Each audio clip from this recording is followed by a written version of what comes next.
Yaya makambu ya kosambela oyo ezali kopesa ya solo mutu kuswa. Finalement, on ne sait plus qui faire confiance.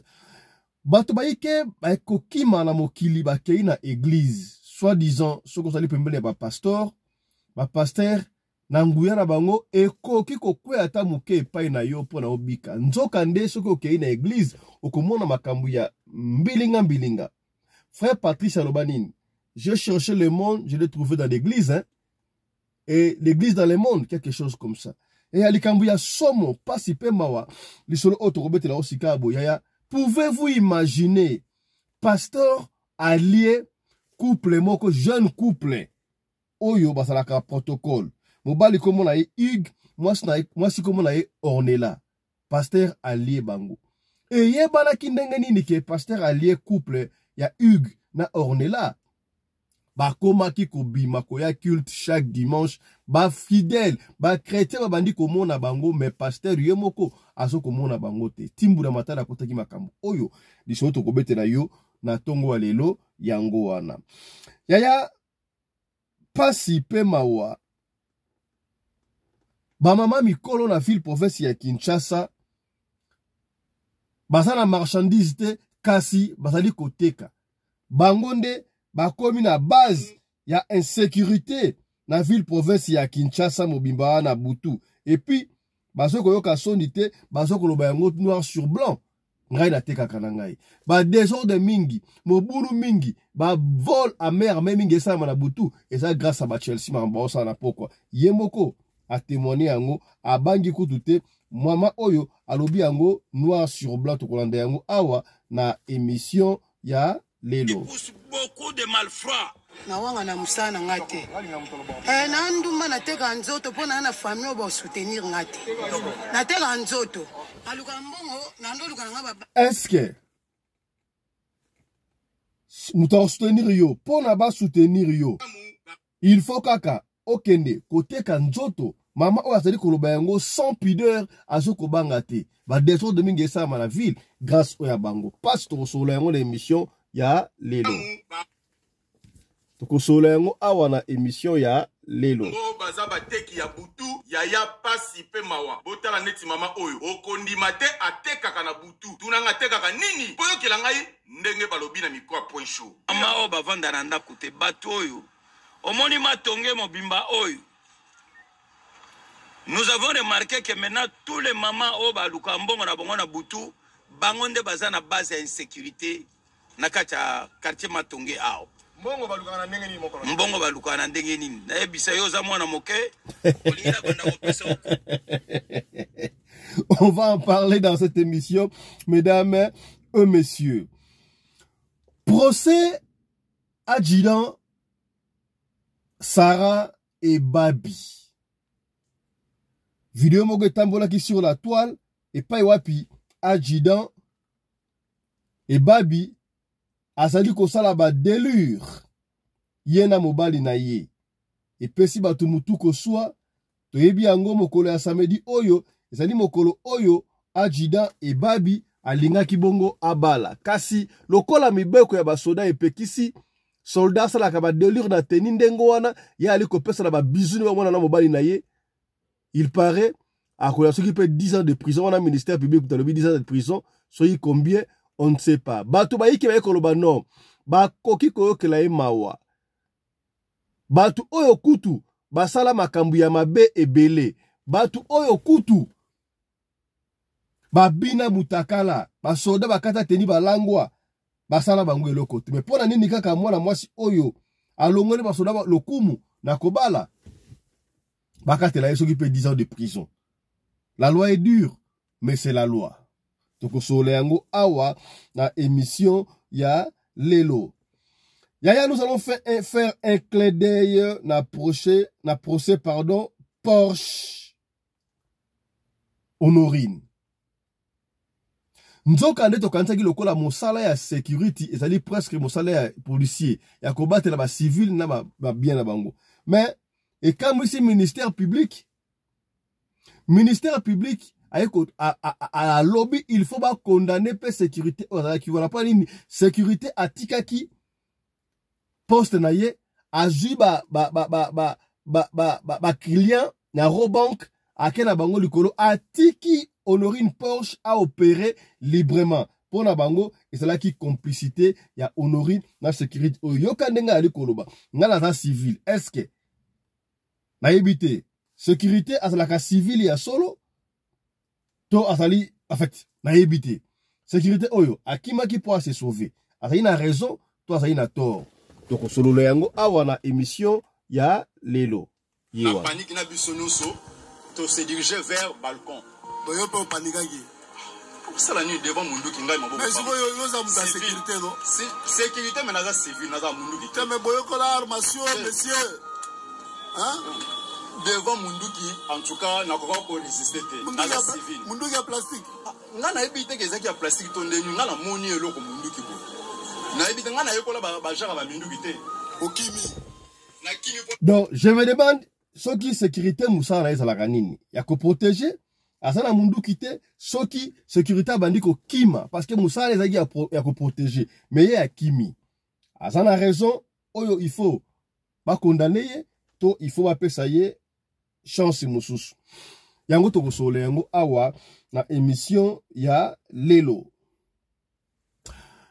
mbote na bino bandeko balandi ya radio Lokoye télévision merci na confiance pe fidélité bozali ko continuer ko pesa programme oyo radio Lokoye masolo et pas wapi chaque fois tokutanaka ko solo la makambu oyo ezali koleka na communauté na biso africaine mingi biso ba oyo tolobaka lingala ngai komona ngai Fiston Pelende Tata Sedek moi bolimbi simuke session na biso ya liboso to bandi yango na moi retard muke c'est indépendamment de notre volonté. Vous savez que technique a ses caprices. Alors on a bien voulu faire une émission dans Katia Studio mais moi technique muke c'est que to soit retard mais ça n'empêche pas to solo là parce que milliards au sein de l'émission et ça problème peut-être la Katia mutu kata les bandes essentielles to pesa yo message to informer yo ce qui se passe sur la toile. Ndenge bomoni kuna na sommaire to kozwa moi diversité ya makambu to yoko sola parce que awa to beta kama solo to solo la kama makambu oyo zo le kana communauté. C'est ça notre objectif. To solo la kango en 20 to solo la kango pamba te to solo la kango pona ko sunga yo esika ndeko akwei yo okoya te esika pende ko alonga ki yo olonga. Voilà. Merci, je profite de cette occasion pour manifester, vous retourner notre gratitude vis-à-vis, il y a ambassadeur plénipotentiel, il y a République démocratique du Congo, na Afrique du Sud, Mwanamboka John Nyakero, et pas wapi, à Tomboli, à Pessi le Kumu, na Oyabino, humble serviteur, Fiston Pelende, je crois, Bosso Rolandara, on a chaque émission. Voilà, c'est pour dire à notre confrère, nous ne sommes pas spécial. Nous ne sommes pas spécial, mais quand tu fais quelque chose, il faut savoir démarquer. Mouninga, Salinine, au démarquer. Pour être suivi, pour la considérer, il faut pas seulement qu'on finga. Yaka ko pesa fait. Yaka ko lo makambu ndenge no rombani. Batu bakoye bayu. À certaines personnes, il faut kaka finga. Il faut lo finga ka bien, oh, background. Yo zo finga le on internet. Mama zo finga, papa zo finga. Et bon on lobby ozo se meni na vie à bana na yo. Po bana bakoko na problème. Bakoya po ngo bala mwana ya mutentelo a finga ka batuana, wa sanga boy non. Laissez les gens vous apprécier. C'est ça. Donc cette appréciation, un compliment on a Oyo Salami et pas ambassadeur plénipotentiel et à République démocratique du Congo, l'Afrique du Sud, Mwanamboka John Nyakero que je rends hommage. Cela nous va droit au cœur et ça c'est sans flatterie depuis que cet homme est arrivé à la tête de l'ambassade d'Afrique du Sud, na Pretoria. Tout m'a changé sur le plan infrastructure. Namoro la côte de ambassade de Komiboy, aux hommes comme vraiment ambassade, bien que makambo ambassade Rolanda makambo suwana makambo lupango ambassade il paraît lupango ya simakuna ils appellent ambassade mais ça makambo watu mususu y a pas de souci, ça on va faire des enquêtes, on va revenir pour vous dire makambo c'est quoi là en grosso modo.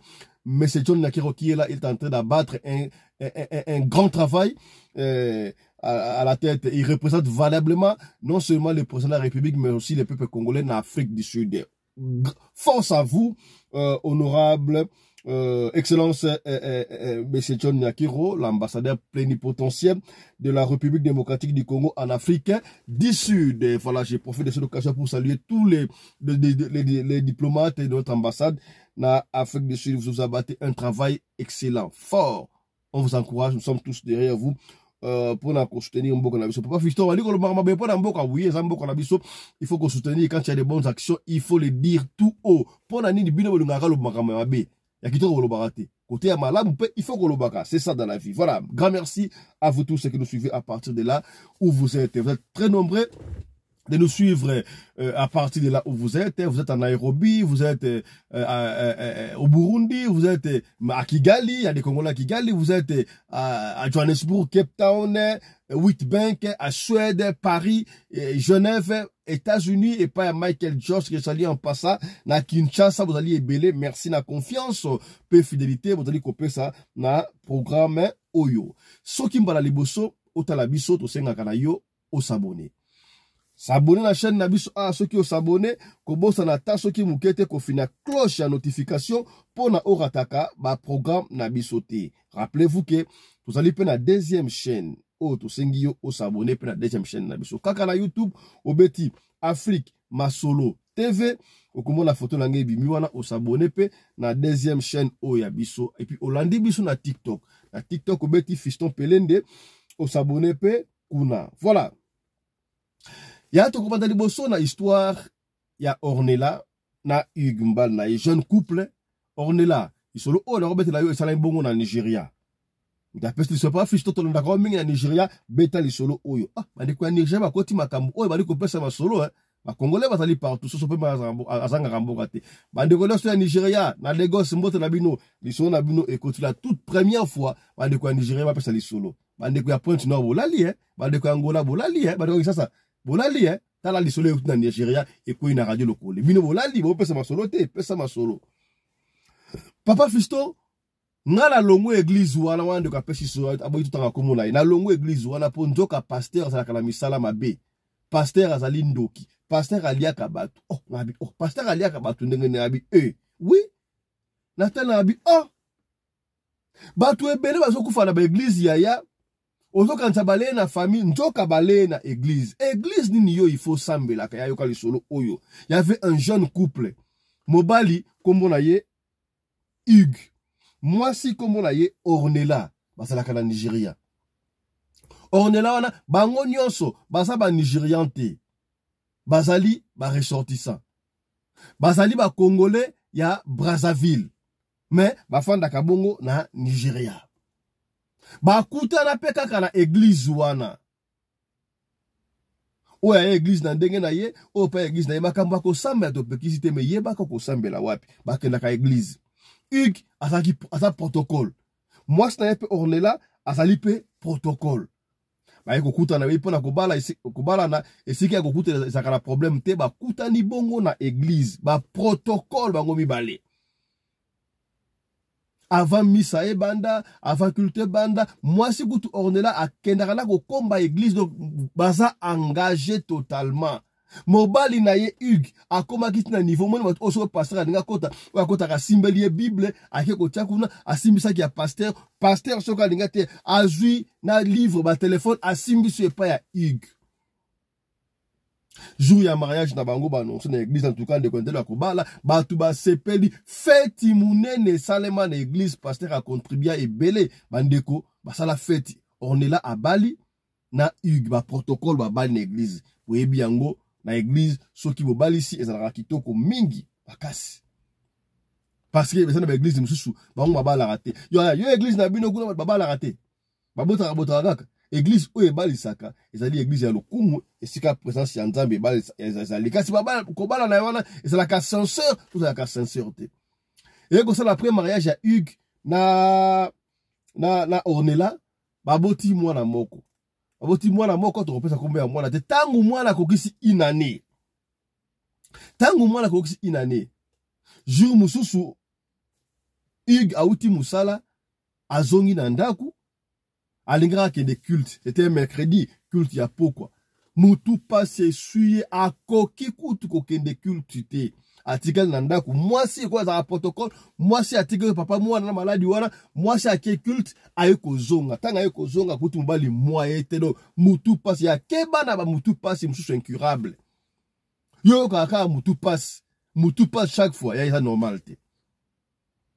Oui, c'est vrai, elle m'a reçu au tamboli mingi, au salut mouvement mingi, au raisonné mingi, mutu et koko ça la passe. Mais ce qui mutu passe na yo est commis incurable, wana est commis mabe. Mutu passe na butu wana est chauffé, moi était, il gabi to refond na boete, na to bien te, to ke na hôpital. Moi si na ye, on est là à témoin na Mukongo, azi mobile ba bengi taxi, ba ke a to na Lagos. Ba ke na hôpital. Baké dans l'hôpital, tango ba, ngana comprendre un phénomène ou ante. Comment ça la ce qui mutaro be la so comme ka permis l'hôpital ma de ma casse. Ça un phénomène ni moi. Et ça psychologique. Ton deveni. Tango ba comme permis l'hôpital de maladie ma casse ya ko sakala. C'est ça que kaka na porte hôpital, il doit appliquer siko crise. Bah service ya urgence ya ba conteneur réanimation on n'a pas pu réanimer. Ya azala qui n'a bien hier. Kaka mutu passe mukie et comme il y a ma casse na boutou, bah qui a comme l'hôpital a piqué crise et on n'a pas pu le sauver. Comprenez que Hugues est décédé. Oh! Samwe Panzani Kuna ba Congolais à Brazzaville, Iga Koufi, pasteur aye wana donc non, Dieu a donné, Dieu a repris. Et ya keba na phrase wana Dieu a donné, Dieu a repris. Nandeni. Batu ba lelia ko sakana te ba sikoyo, basa la sikoyo.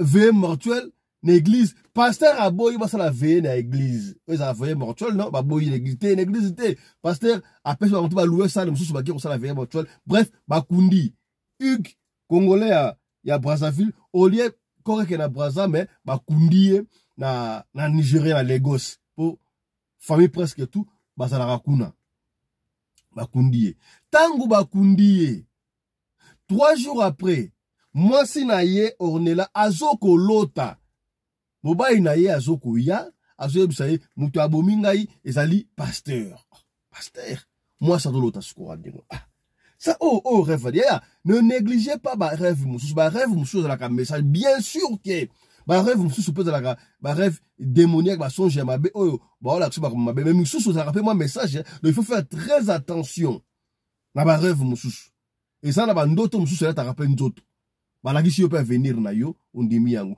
ezana ba ndoto mususu bazo prévenir que soko sala ko boye mabe ko ya batu ebele balota bandoto to balota ba ndoto ke ko kende kuna te mabe zali ba sa te tu ba kufa pe est-ce que comprendre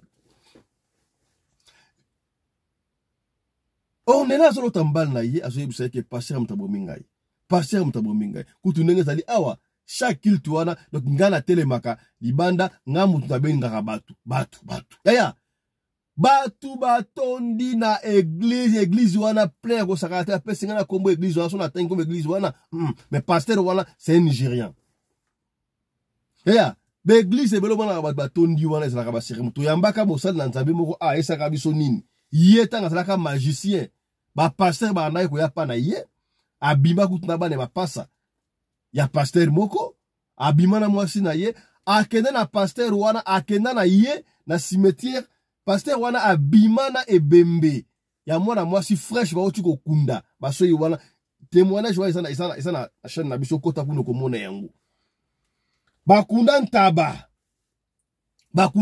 ya mobimba liboso ya église aloba yango ba mbebele batu ebele bakwea kana pasteur osambela batu bakwea ezaka bigogo batu bakufa na wetaka bango ndenge bakwea ndengwa donc ngam lobi yango te ba pasteur ebele c'est pourquoi on vous dit ya soki muta kwei pasteur ça ba miracle ko kwei sa mutu toko soit prophétie et la kisite ke nzamba dans l'église wana ko kwei sa mutu toko ba yeso vina yo et la kisite ke pasteur wana azali ya nzambe ya certaines personnes kana osana nzambe boni nalingi olobela nga vina nga ya ba lobelo pona vina ondeni soki ba lobelo pona vina yo est-ce que l'axe ko biki to soki ba lobelo ke mutu osolo makambo eza boy l'axe ko biki il faut sosola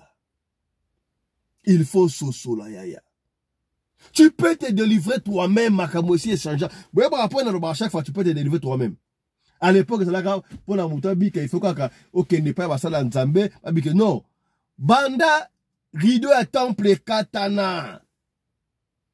Rideau ya temple katana akati mutema, rideau ya temple katana dépense. C'est que porte fungwami, muta ko se délivrer pe yemoko yaya. Jésus a dit tout est accompli. Bino ka pasteur. Oui, il y a certaines prières au comment la salle d'Anzambe, bah sungyo la prière ça va. Musu pe yomoko tu peux te délivrer toi-même. Tala sur ma pasteur ya boy. Yangona ba ko ki pa sango mi ko ba sango ni mankambo. Je profite de l'occasion pour n'agoper sa mbote na Abemulopwe na Belgique tata. Bonjour. Omoni mwana nenga koli tata. Abemulopwe na Belgique omonier. Merci, on est ensemble. Abegi mbote na yo na Belgique. Voilà. Abezindo mbote na yo. Voilà basango oyo atali makambo ya exorcisme, azoko ça la délivrance balongolo milieu mabe. Voilà, on va revenir sur ça dans nos prochaines éditions. Et comme que ndoto au moins Charlotte mobile na yabisenga na ko tsaka ba église ba ko me belende ngwa ezali ngai boy moi ça va comprendre ya côté. Moi ça va continuer à cause que l'église ça ba kamande ngwa oloti ndoto ba biso ki pasteur mtalobaki nanga yo ndi mongo to banga pour lo bate ofandi. Moi ça va continuer au l'église. Moba de pasteur abandi ko s'occuper na moi si on a comme ses doigts. Siko moko okopona moi ça fait une église ça protocole akopona na quoi a moi lokola mobile na afandi pe azona na matea. Ah. Okopona moko mobile na ye afandi pembeni ya pasteur. Moi pasteur ote mobile na pe pa. Azomona lokola ai lokola vision. Voilà moi si moi kalobanga témoigner. Azomona lokola vision lokola normal. Siko ntoka batu musu l'église pe obasambela ya solo na éviter ceux qui basambela ya solo to bata misu minda bazomo na pe événement wana badi ko mona frère wana ah mais frère igasa kufa déjà to mona ka une église ndeni yana ko mena ote mutu moka kufa ko mona okutana mutu moko lokola mutu na mona lokola ngane ekoza a payer we bata ekoza a payer batu ebele ba la message to bete basolo ebele awa eko le ka 6 mois seulement yaya. Avant 6 mois. Avant 6 mois. Mobali Hugues aiko prévenir moi c'est longwa église wana pasteur oyo awasala nyoso tu alia peyo. Ya ba pasteur belé bazoko lia ba collaborateur na bango okondi Mateo kaono protocole la kufi oyo kao serente la kufi on mais c'est rose ki mutu malamu pasteur pe e fato wapi. Nzoka passer mtaolia bango na soluska pembe apa fisto ngo panda ba église ba na panda te na solo pembe no selu pembe bino al bongo za mingi pe mo passer dadi papa fisto so ba mo passer be kayo za ka master passer oui nga ba master ba passer belé et puis pour master nga passer ba so ba ebi master ngai na master passer belé mais na so ko la blu makambo. Ndimelangai. Moi, je suis en train de elle s'est confiée à maman moko pe ya église. Maman na peut-être congolaise ya Brazzaville. Habitala maman na utaki boy. Oh. Na ba congolais ya Kinshasa, ça ka Congo Kinshasa Congo pasaka mboka moko. C'est seulement mboka. Est-ce ngapi na mona ka na ka na mona la ka na rival na mona ka pe frère Hugues. Oh, c'est vrai. Yo faut le église wana. Siko bokotu na pasteur ndengeni. Moi si aura l'ongo église mbona ça qui est aboko l'ongo église 6 mois après même chose. Moi si pe akena kisuki wenso panga ko zonga mutu e bandi e pasi abenga parce que famille à moi si famille Ornella na famille ikibasa na Angola na pardon na Lagos na nisha bono surtout. Abenga maman là-bas, maman n'a pas mutu passe, n'a pas bien abonné. Voilà 6 mois seulement après décembre naïe. Maman yé à juillet. Avec même la famille pas être vide. Quand même boutou même chose ça n'a pas mbal naïe, ça n'est pas naïe. Fièvre na boutou makasi. Ba kene na hôpital boyé. A piqué crise quand ande mbasaki, ba kene reste boyé. Moi on est là à koufi. Et ningi si église à kosaka la tesiko ba maman o bande ko mona on est là histoire ko moni nini ba kesa couple ba kufuna desiko na église Un jour, en fait, semaine wana avant ornela kufa, pasteur azoteya. Okomona, bilolo babona te, couple moko bakufi, pona masaba mabe ate makamoko ya ndengo, c'est comme si il préparait l'ensemble, les gens ont compris ça en retard. Ya landaka ba prédication ba pasteur, ça rappelle la message, ba opesa.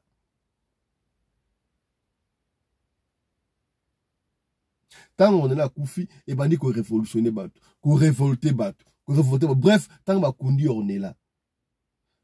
Mama oyo ornela seki makambo wana aluki mama ba ornela a expliqué tala boye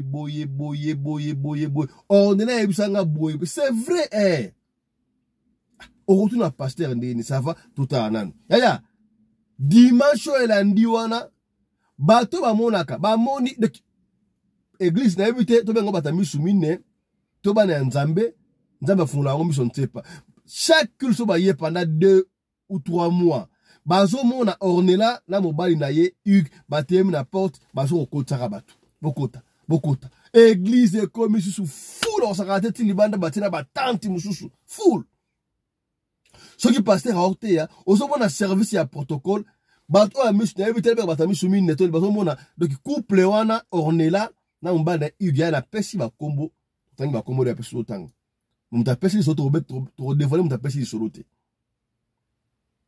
Bazo komona ko bata pe l'église wana donc ba ça protocole invisible bangonde bazo charge l'église eya tala pasteur na bino ba collaborateur ba kufara to ba kufara te est-ce que l'église na bino ya vous n'avez pas remarqué l'église et ça carré bandimba ça ben l'église wana bandimba kufara belé mais pour andimba pesa à communiquer te et en tout cas ça rare au quand l'église a kufi ba pesa no communiquer au frère inter a kufi frère inter kufi non ba boyaka.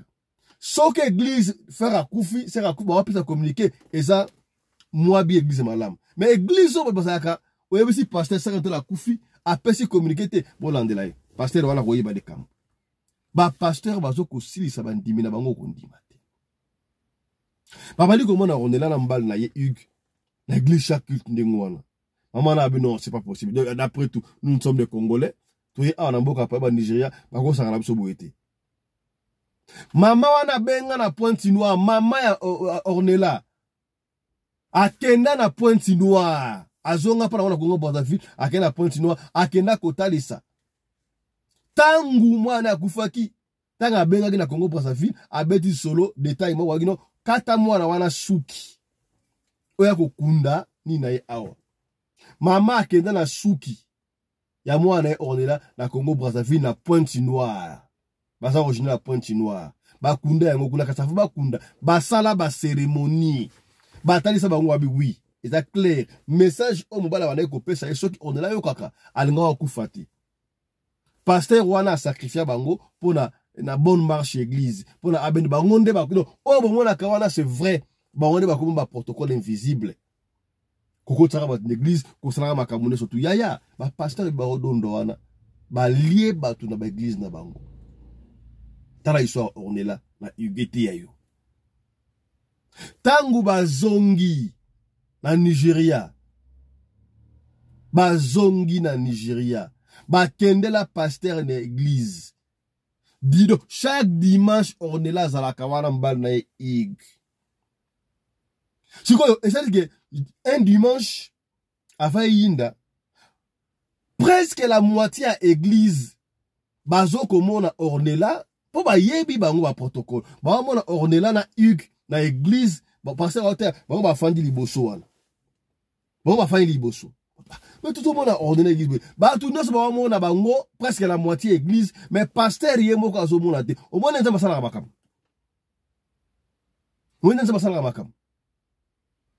kaka en plein culte qui se veut dire aussi la wana mama ya ba ornela telemi. Yo pasteur Ozandoki, yo mutolia ornela église est soulevée, yo so mona teke ornela yeyo na mobile na Hugues yo ba pesi frère so mutolia bango à l'église telemi. Parce que mutolia mutabane ko mona okoyebisa nani ba mo alikola isa ndoto mais sa réalité. Église telemi. Ba benga mbila kwa l'église pasteur comme le la zoba. Na ebelo ko mokote, ba mbo ba toyebi. Lokula makama kindoki. Batu bandimaka yango te na yoka ki bamboka mosusu na tribunal ba kindoki na Nigeria na ebite mbura batana ye alongola no pasteur wana ake na ye ake ko sambisa mais est-ce que bakolonga to bakolonga te tala kontseki tala komamba tala lisolo oyo ya Ornella na Hugues couple oyo jeune couple batiki mwana bango moko ya bébé une année et quelque chose balinga ko servir nzambe za mabete o ko servir nzambe na église nini tala ka église oyo kendaka pasteur na bino za la kandenge nini lisolo Ornella na Hugues ete yayo o te lo bakite tolobi voilà. Autre chose à présent. Yaya makambo bakoma osala otina ba théâtre. Na sepelaka na théâtre oyo.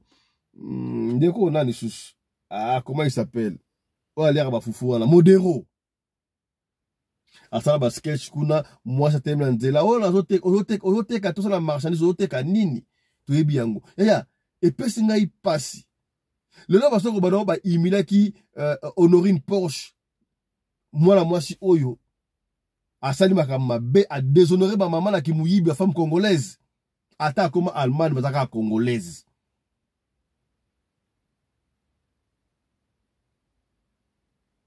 basi ba maman mikolo ba ko sala ki Chelsea donc ba maman tu ba kena paka juma o bande ko banini o pona biso ba tu ya makolo rendez-vous pe na centre d'État lidame Nzete lidame kufa bakota na ville bango nyonso tout bakota na ville ba désordre mingi ba robari mingi ba vola mère mingi esala na butu wana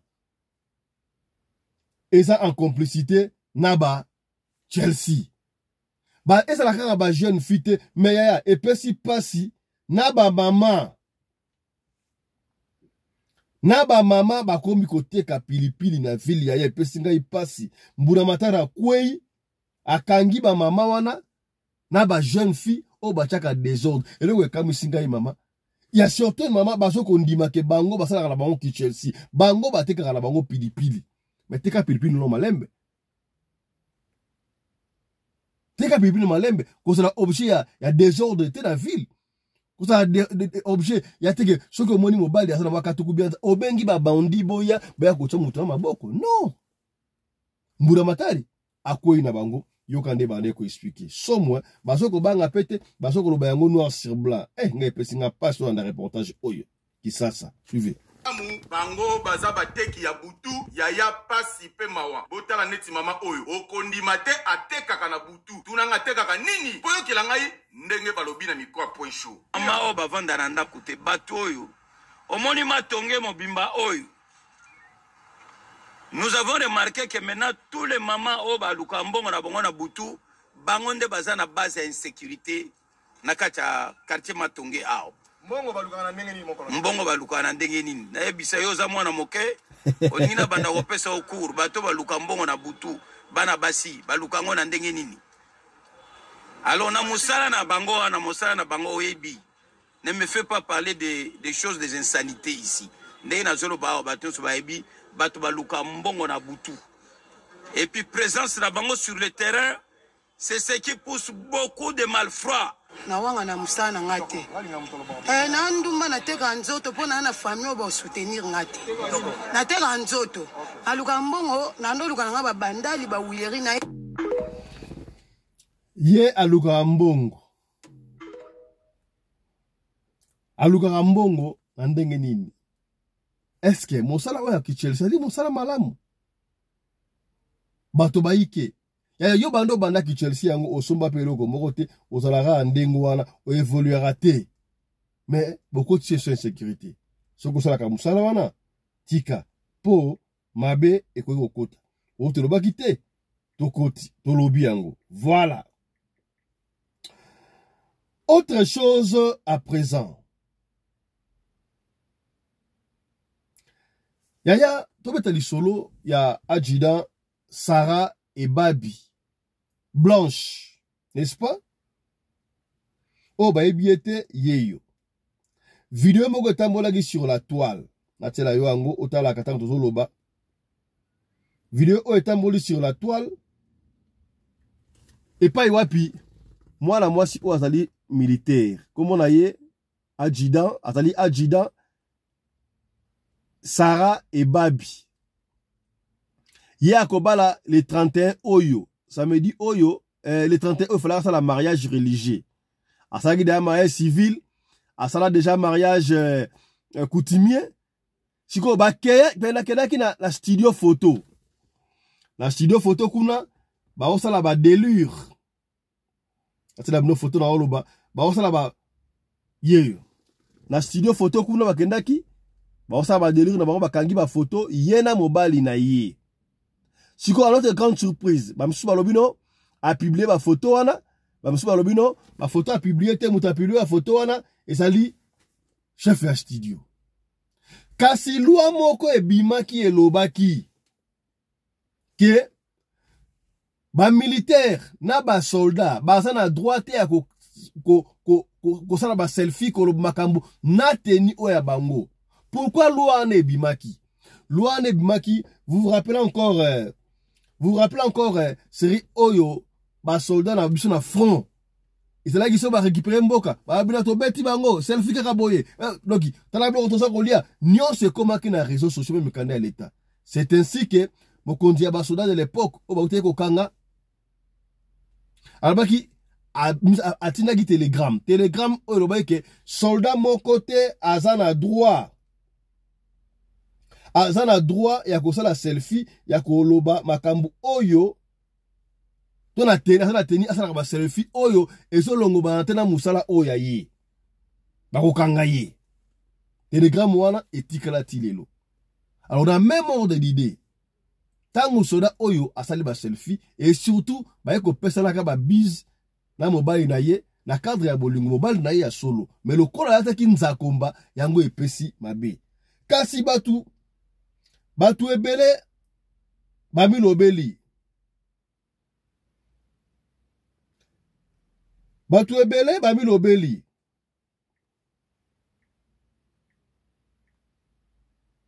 sorry batu ebele bami lobeli pona nini bazokanga mwana mwasi parce que le ministère public on dirait lobby je crois que tu as 10 ans ce qui peut 10 ans comme ça 10 ans kaka pona muto akangi ba photo na mobile na ye pe ya solo mais batu oyo babina kutomona bango bazoko bina banzembo ya zaiko bazoko bina en plein tenue bakanga bango te pona nini kaka mwana mwasi oyo jour na ye na mbali na ye na sili wakanga photo bokamata bokanga ye. Est-ce que moi ezali batika mwana mwasi oyo te les gens plaident pour le cas ya ndeko mwasi oyo. Est-ce que bakotika ye to bakotika ye te? Awa ba ko sala bolingo ba sala bolingo na bango wana ye bien tenu na mobali na ye. Ba inquiéter kutu mobali na ye te pour mobali azali civil. Ye azana droit ya ko respecter parce que ezana esika oyo te salaka na respect ya ba loi lokola armée na pulusu. Chigoyo mariage dans les 31 oyo. Lobby je crois. Les 31. Bakotika ye to bakotika ye te. Bat o babina kalo banze basaiko ba lango masanga. Peut-être à l'époque Telegram wana ya kana noté. Yango ba ozana chance.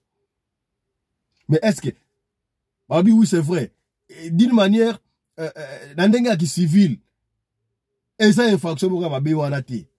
Mais siko na armée lokola Telegram et bimaki et comme des infractions. Est-ce que batika ye to bakanga ye ezoko pesa batu mutuko so ya kosakana te batu ya kolela pona kala ye. Est-ce que bakoko sunga ye te? Bakoko sunga ye te. Ezoko pesa mutuko so. Please, batu basengi na bazuzi ya basoda ba pesa mwana mwasi ata chance abala. Ezali pe lo kumu ya armée. Kasi ayeba. Et ça la infraction mususu ya. Bakoki kobenda pe matoyi.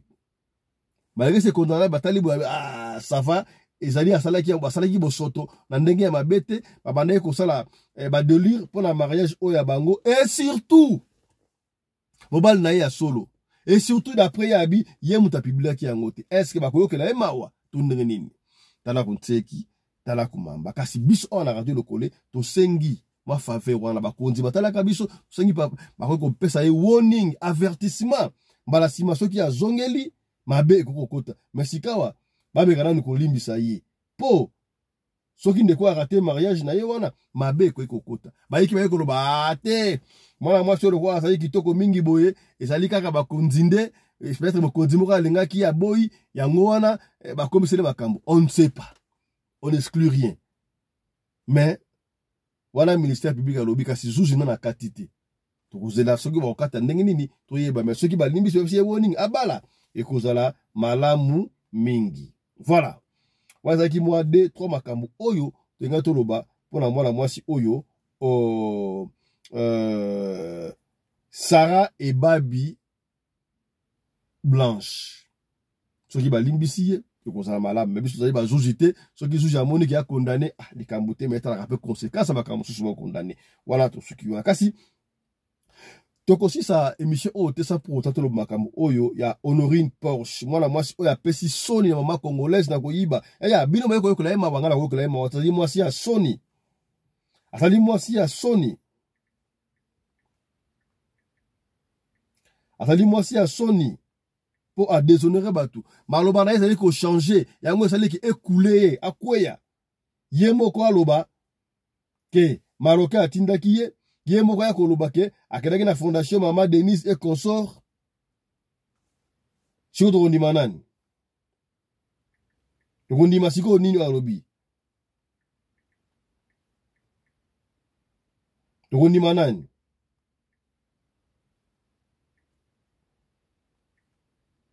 ndima sikoyo nani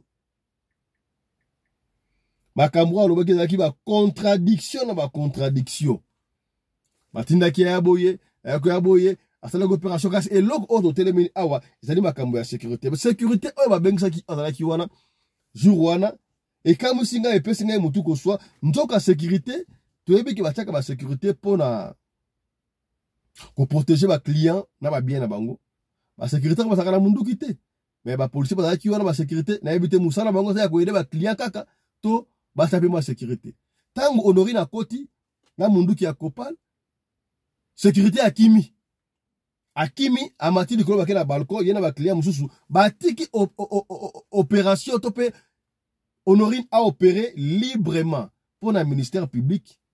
Ils allaient complicité et sécurité oyo na Honorine. Est-ce que c'est vrai ou c'est faux? Yo kana ndenge sécurité oya se défenda ki keno ngana dans la civile.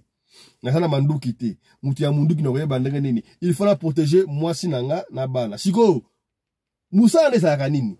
Ya ko protéger sika wana te.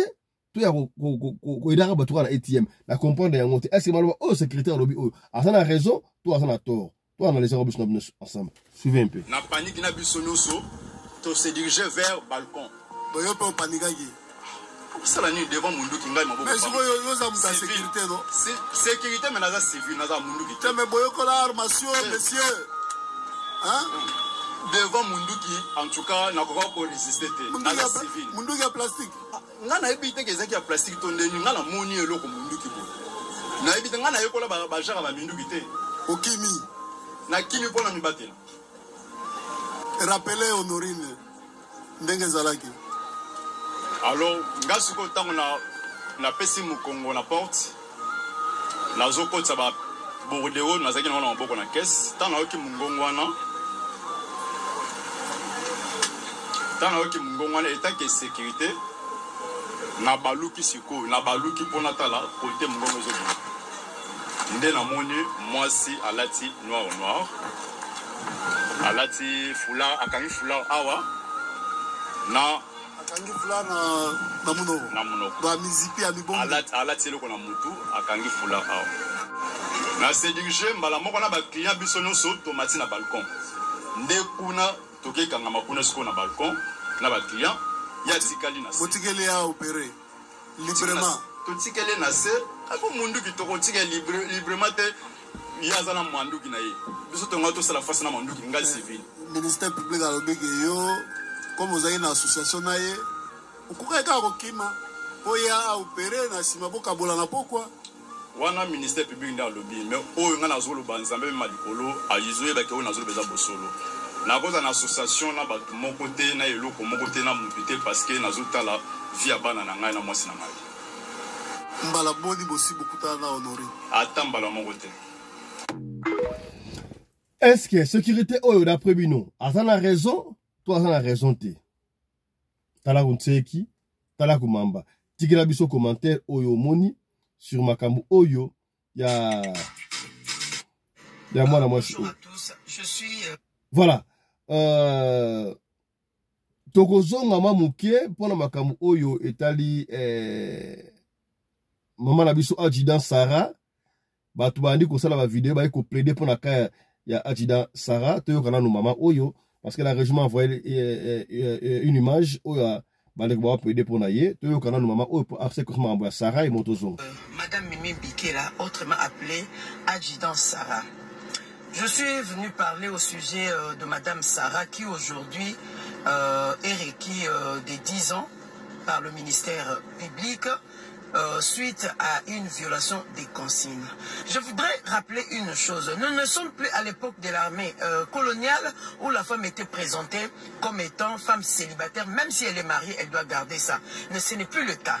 Nous avons nos mamans qui sont aujourd'hui retraitées telles que Maman Bolingo. Elle a été mariée depuis l'armée et jusqu'à ce jour, jusqu'au moment où elle est partie à la retraite, elle était toujours mariée. Alors, comment est-ce que nous allons attirer l'attention de femmes que nous appelons aujourd'hui? Nous appelons les femmes graduées, licenciées, les femmes étudiantes à venir nous rejoindre pour le relève. Et comment est-ce que nous allons préparer des bons relèves si aujourd'hui on commence à condamner une femme parce qu'elle est mariée? Si on veut parler de violation des consignes, récues par de 10 ans de prison récues par le ministère public pour violation des consignes, parce que la femme a eu des vidéos publiées sur les réseaux sociaux où elle était en train de faire des bisous à son mari, où le mari était en train de faire bisous à sa femme. Mais nous avons vécu une telle vidéo avec un cadre de ces pays, un officier de l'armée était allé accueillir sa femme à l'aéroport et il avait fait la même chose, il a fait des bisous à sa femme et il était en tenue militaire. Et ces généraux, par rapport à ces généraux, il n'y avait pas de violation des consignes. Alors on peut comprendre directement que c'est de l'acharnement auprès de la femme. Alors vraiment. Comment la boyepe loka pas ses alliés? Audience audience publique. Mais ce qui fait encore mal, au moment où nous sommes en train de parler, pendant que prononcer véridique mais elle était déjà en train de consommer déjà la peine. Donc elle est déjà dans la prison. Alors ça fait très mal. Et cette histoire ne nous a pas laissé indifférents. Donc on ne peut pas garder silence et puis en train de voir cette histoire comme ça. Moi je parle en tant qu'activiste et protectrice des droits de la femme. Naza vraiment fort touché. Il y a comme on ministère public a sali réquisitoire, a sali proposition à réquisitoire. Il y a 10 ans de prison pour violation des consignes.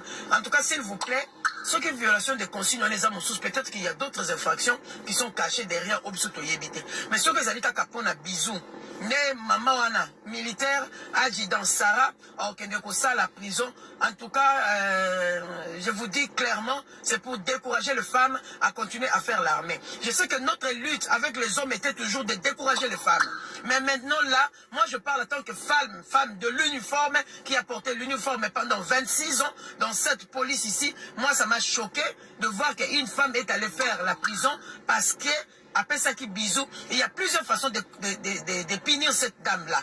Elle ne devait pas être présentée dans l'audience publique parce qu'elle a violé soi-disant des consignes. Consignes européennes, ça la composition des juges, en tout cas base à la indépendante comme toujours. Et puis, toujours c'est le résultat qu'on prononcer pour Sarah. Mais sinon, situation à Boisali déplorable. Tout le monde a qu'un dernier tour sur la sous-na bande de biso ya basi au bakoya ko sala relève na biso lobby to proposer bango ke ya kokota armée au monde ke kokota armée to kokota police ça quoi kokota prison. Ça message aux qui est direct na composition. On a senga vraiment avec beaucoup de clémence et pas il y a président il y a composition.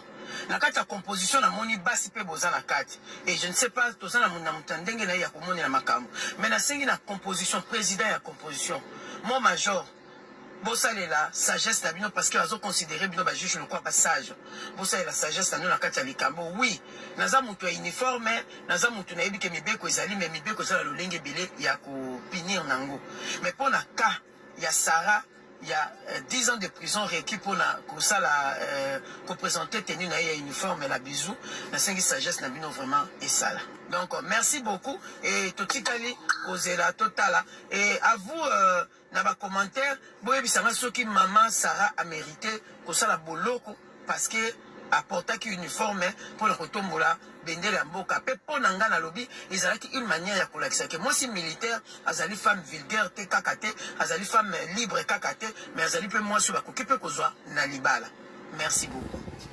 Voilà, voilà ezali makanisi ya maman oyo pe azalaki bongo un militaire voilà et pesi pasi donc la maman denga lobi ezali que ezali moyen ya ko décourager basi baken na armée te. Oui c'est vrai maman oyo abuki mibeko mais moi grâce wana ikoki ko sala mabe pona maman na biso et babi azali bande surtout mariage na ye boyebi yango ezali et surtout mariage na ye et 31 mais elle est encore enfermée na prison et c'est la verdict na ye quoi ya vraiment to plaider ceux qui basungiye et vous allez malamu mingi a zonga pour asala bongo au mariage na ye eza moyen oyo to sala pona ko sunga basi basala pe mingi na kati ya armée. Voilà donc je vais vous proposer Malobe Asuka ton verdict na ekoya ki balobini awa les derniers mots de l'adjudant Sarah et Babi. Elle risque 10 ans de prison na ebité bon toyo kayena nu yemoko alobini malobani Asuka parce que peut si passe bande ko belé ba leli pona ka o ezali moyen ko décrocher basi pona armée. Voilà tout là. Jeune fille aujourd'hui de 29 ans, ça fait 10 ans que j'ai intégré l'armée. J'ai laissé mon fils à 2 ans.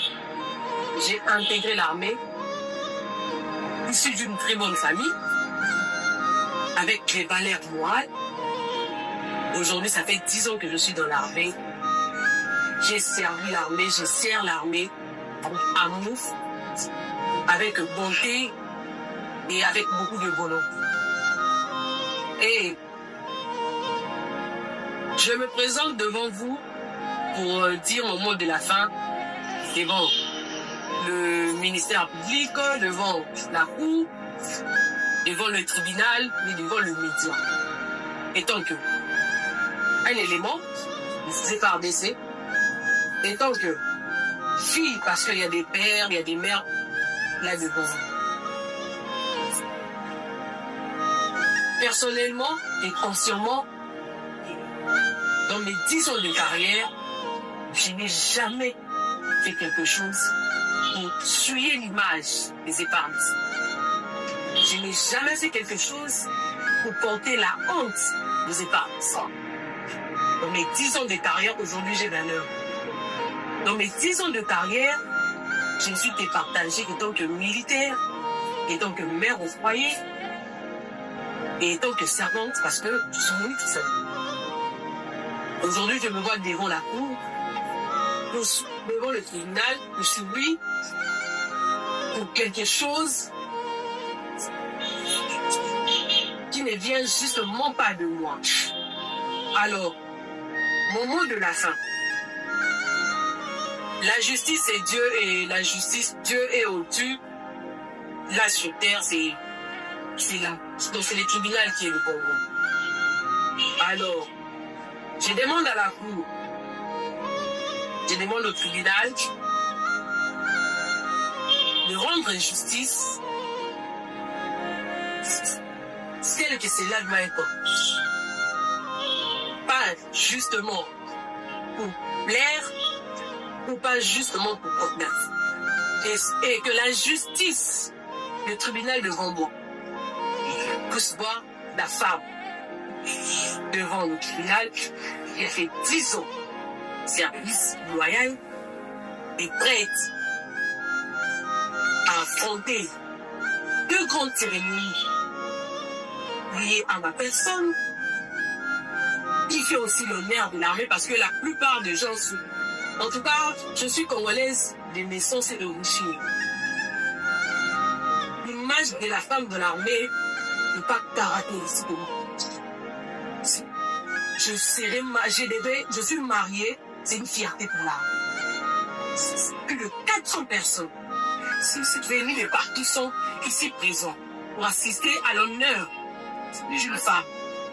Et puis, d'une autre part, j'aimerais que le tribunal, si je devais être acquitté, gloire à Dieu, et si je devais être condamné, gloire à Dieu, parce que je vais mettre le temps et les circonstances, mais j'aimerais que le tribunal note que personne ne va assumer un imbécile dans son poste de parti, de moins d'une année.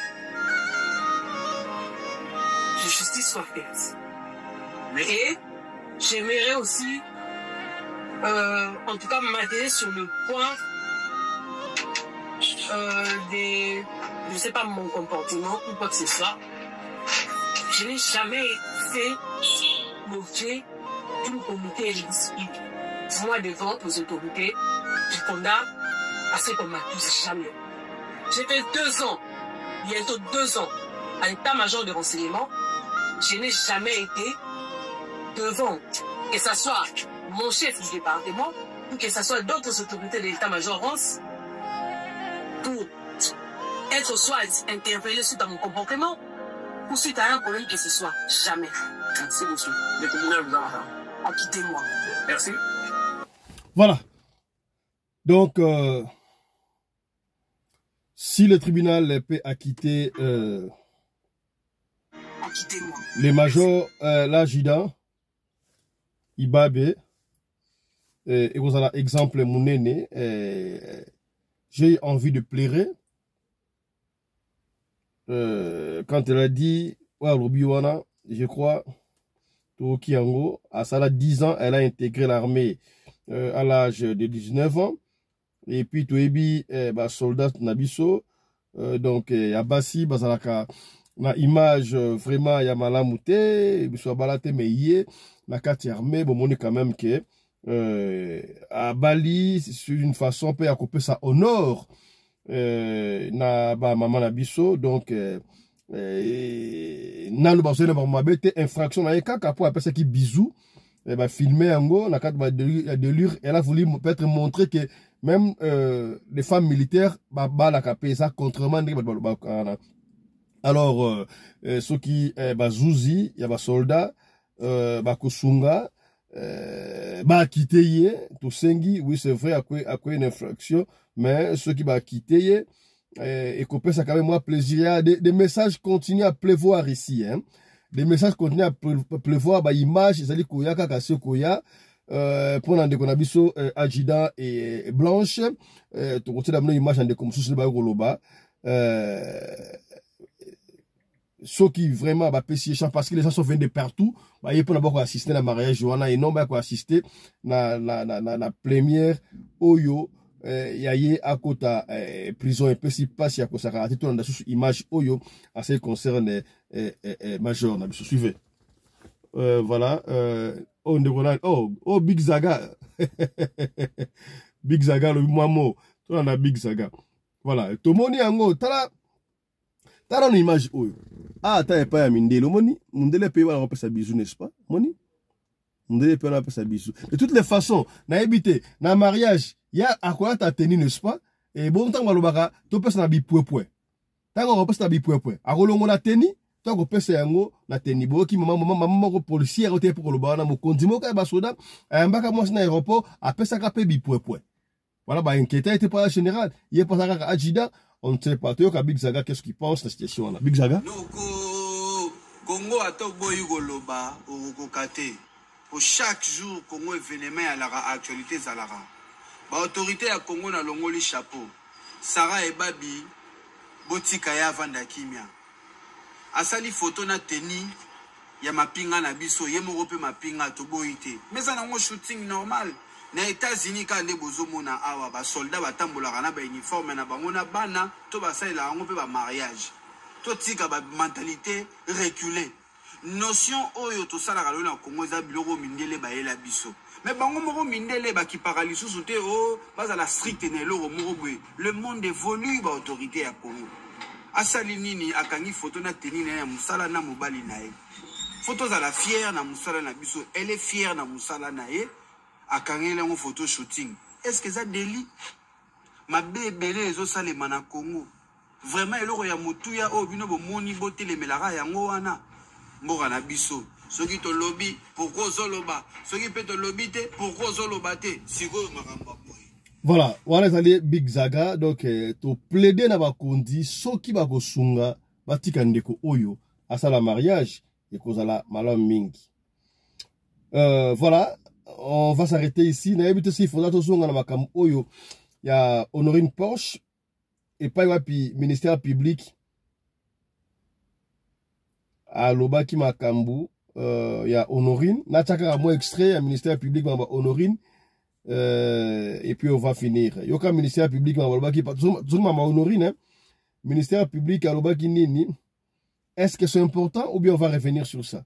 Bon, on s'arrête d'abord ici parce que les temps, la régime fait signe qu'on a largement dépassé les temps.